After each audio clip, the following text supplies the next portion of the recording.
નમસ્કાર વિદ્યાર્થી મિત્રો, ધોરણ 4 વિષય ગણિત ચેપ્ટર નંબર 6માં સ્વાપોથીમાં આપણે સમજીએ.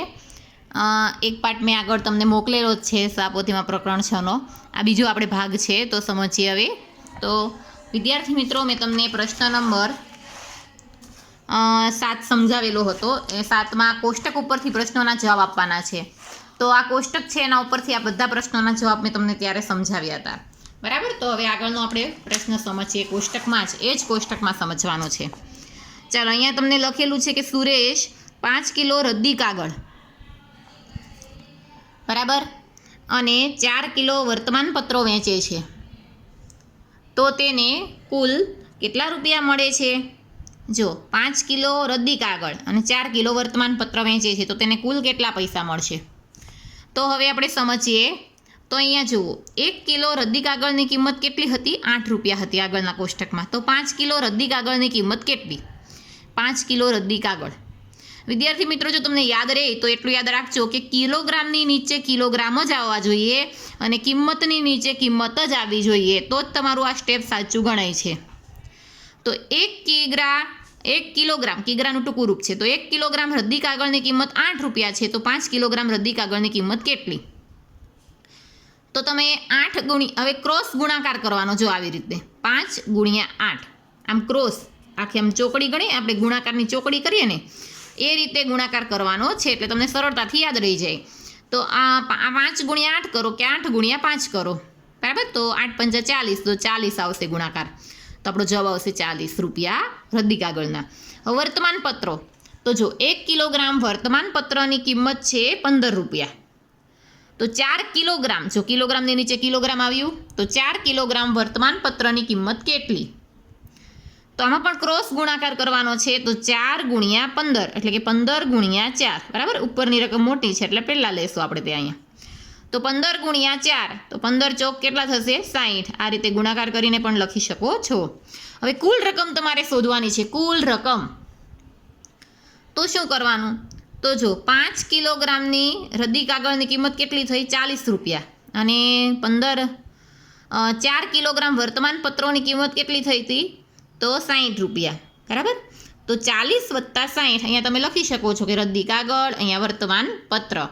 તો કુલ સરવાળો કેટલો થશે? 100 રૂપિયા. તો સુરેશને 100 રૂપિયા મળે છે. આ રીતે તમે આ જે દાખલો સમજાવ્યો એની જેવો જ આ દાખલો જુઓ. 15 કિલોગ્રામ લોખંડ અને 20 કિલોગ્રામ પ્લાસ્ટિક વેચે છે, તો કુલ કેટલા રૂપિયા મળ્યા? હવે 1 કિલોગ્રામ લોખંડની કિંમત કેટલી આપી છે? 25 રૂપિયા આપી છે. અને 1 કિલોગ્રામ પ્લાસ્ટિકની કિંમત કેટલી આપી છે? 14 રૂપિયા આપેલી છે. તો આવી રીતે ઉપરનો મેં દાખલો સમજાવ્યો એવી રીતે ગુણાકાર કરીને તમે જવાબ શોધો અને પછી સરવાળો કરવાનો છે, બરાબર. બધામાં એ રીતે જ છે. જુઓ, આ બધી જ વસ્તુઓ 2 કિગ્રા વેચીએ તો કેટલા રૂપિયા મળે? તો રદ્દી કાગળ 2 કિગ્રા, લોખંડ 2 કિગ્રા, પ્લાસ્ટિક 2 કિગ્રા, વર્તમાનપત્રો 2 કિગ્રા, બધાનો 2 કિગ્રાવાળો ભાવ શોધવાનો છે, 2 કિલોગ્રામવાળો. પછી સરવાળો કરો એટલે દાખલો મળી જશે. ચાલો, હવે પ્રશ્ન નંબર 8 સમજીએ આપણે. તો જો પ્રીતિ એક દિવસમાં રૂપિયા 140 કમાય છે, તો તે કુલ 30 દિવસમાં કેટલું કમાય? પ્રીતિ એક દિવસમાં 140 રૂપિયા કમાય છે, તો 30 દિવસમાં કેટલું કમાય? મેં હમણાં તમને સમજાવ્યું હતું કે કિલોગ્રામની નીચે કિલોગ્રામ. તો અહીંયા જો કિલોગ્રામ નથી પણ દિવસ આપેલા છે, તો એક દિવસમાં 140 રૂપિયા, તો 30 દિવસમાં કેટલા કમાય? તો દિવસની નીચે જ દિવસ આવવો જોઈએ. તો જો એક દિવસમાં કમાણી કેટલી છે? 140 રૂપિયા. તો 30 દિવસની કમાણી, જો 30 દિવસની નીચે દિવસ આવ્યા, પછી ક્રોસ ગુણાકાર.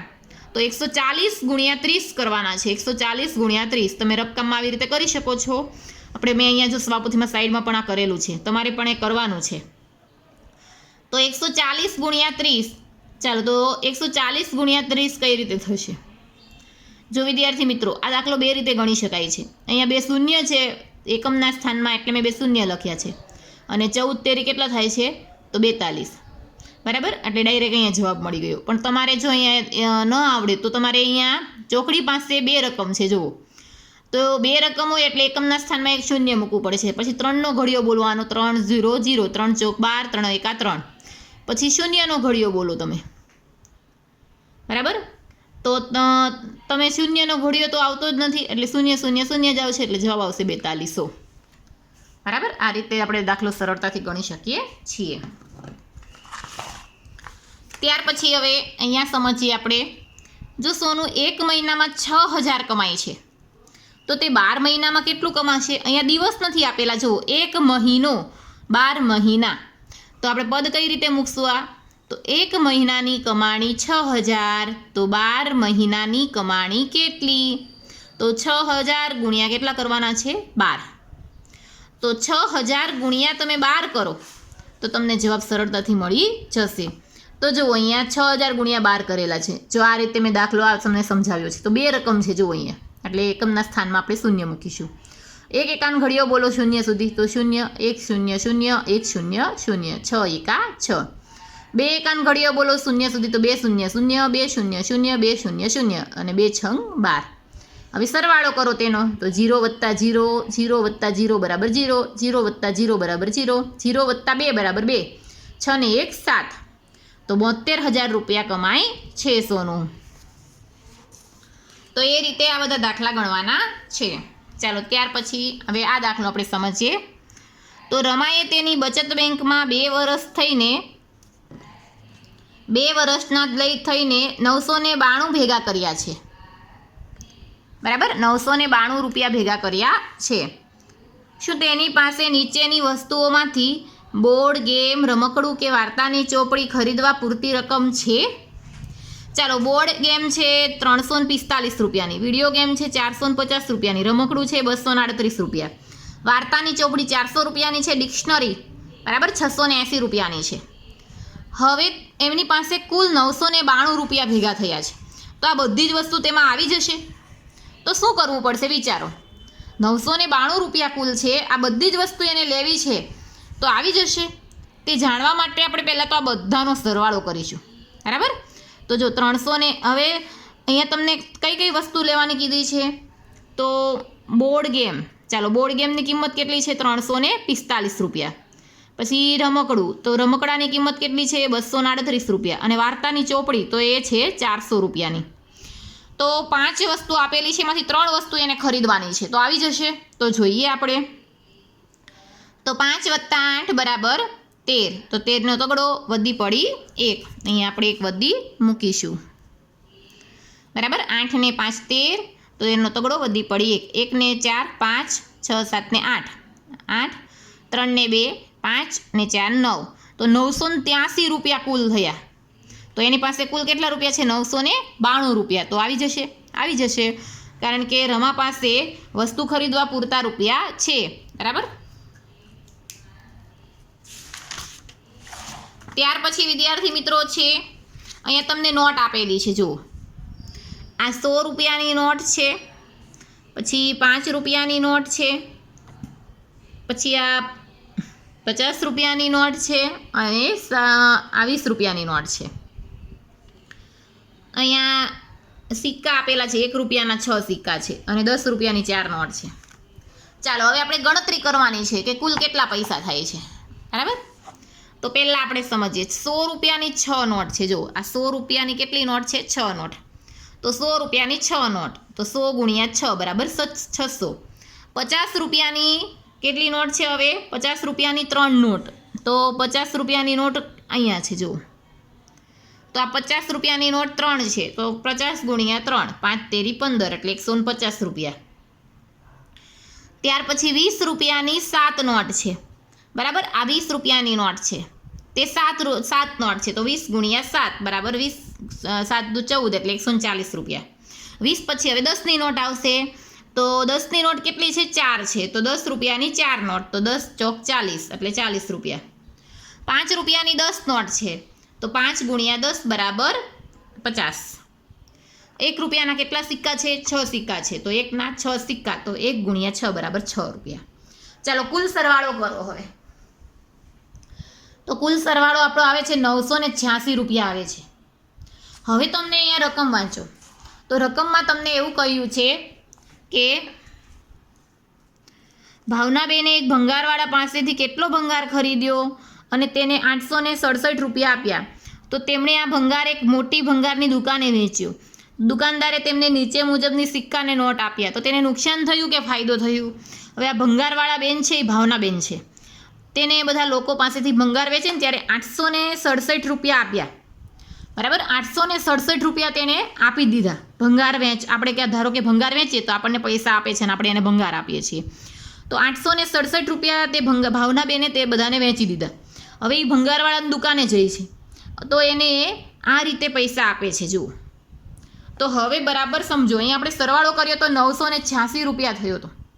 તો ભાવનાબેને 986 રૂપિયાનો ભંગાર વેચ્યો અને બધા લોકો પાસેથી લીધો કેટલો? 867 રૂપિયા.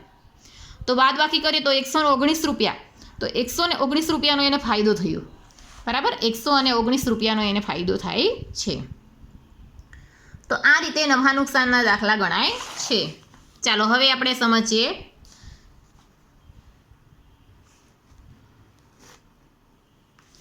તો જુઓ પ્રશ્ન નંબર 10માં આપણે જોઈએ તો અમે તમને નોટબુકમાં પણ વ્યવસ્થિત રીતે સમજાવ્યા હતા. ફરી પાછું આપણે સમજીએ તો ઉદાહરણ તો તમને ખ્યાલ જ છે. અહીંયા આપણે જોઈએ તો 72 ગુણ્યા 19. ચાલો 72 ગુણ્યા 19. તો 72માં ભાગ પાડો તો એકમ અને દશકના સ્થાનની સ્થાન કિંમત લખો એટલે ભાગ પડી જાય. તો 72 બરાબર 7ની સ્થાન કિંમત 70 વત્તા 2ની સ્થાન કિંમત 2 એટલે 70 વત્તા 2 બરાબર 72. 19ના ભાગ પાડો તો દશકના સ્થાન પર 1 છે એટલે 1ની સ્થાન કિંમત 10, 9ની સ્થાન કિંમત 9 એટલે 10 વત્તા 9. હવે કોષ્ટક બનાવો તો 2 રકમ છે એટલે 2 ખાના આપણે ગાળીશું. હવે જો પહેલી રકમ છે તે ઉપર લખો 70 વત્તા 2 તો 70 વત્તા 2 ઉપર લખી અને બીજી રકમ છે તે ઊભી હરોળમાં લખો અને 10 વત્તા 9 એટલે 10 વત્તા 9. હવે શું કરવાનું છે તો 70 ગુણ્યા 10 કરો અને 2 ગુણ્યા 10 કરો તો 70 ગુણ્યા 10 બરાબર 700 થશે. 2 ગુણ્યા 10 બરાબર 20 થશે.